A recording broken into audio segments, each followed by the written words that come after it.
Hi, it's Norden from NordenandGordon.com, makers of the Are You Ready trick, proudly distributed by Barry Mitchell. We've shot a video on how to switch out the letters, as well as to do a little bit of a repair if something happens to the trick. On Barry's website and in his fan club, there's also, of course, the performance. The trick does come with my pattern. Again, the trick is pretty self-explanatory. I wanted to do a quick video on the handling for some of the gags that we do. I tell the kids that we're going to be doing a test. They have to tell me the letters, we turn it around, and the first one is the Y. Naturally, that goes back 3 or 4 times. You realize it's the letter Y. I now tell the kids that we're going to do 2 letters. I ask them, can they do 2 letters? Get a positive response, yes. And then I say that they're going to read the top letter and then the bottom letter. So I point to an empty space up here, pointing then to the letter so that when I flip it open, they know to read the top one. When I do flip it open, it shows O and K.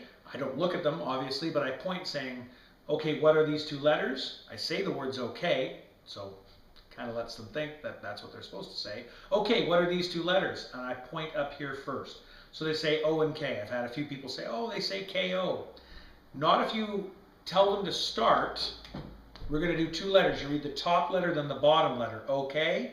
Now that you've said the word okay, flip it open, point up here. 99 out of 100 times, they say O and K.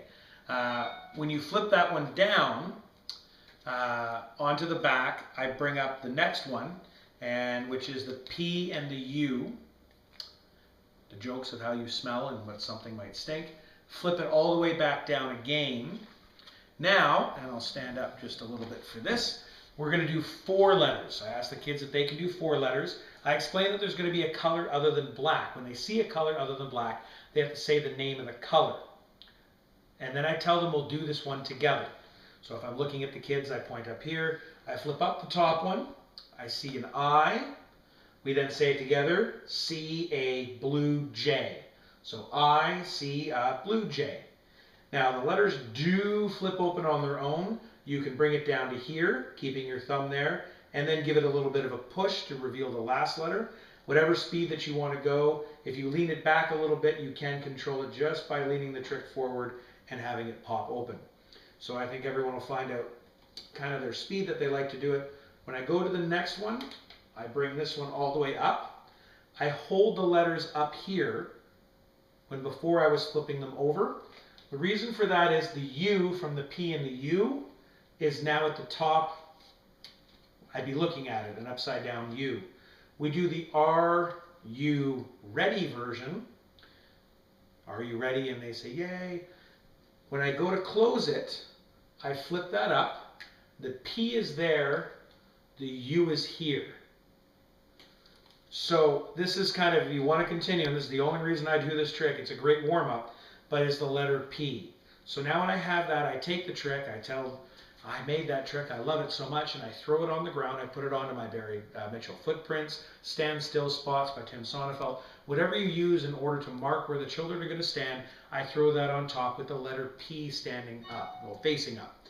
Now when the child comes up, and they're going to stand, I ask them to stand on their spot, this is blocking it. I say, oh, wait a second, wait a second. I'll reach down, pick it up, saying, you almost stepped on P.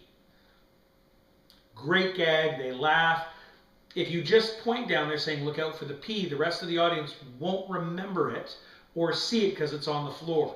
So pick it up, say, you almost stepped on P.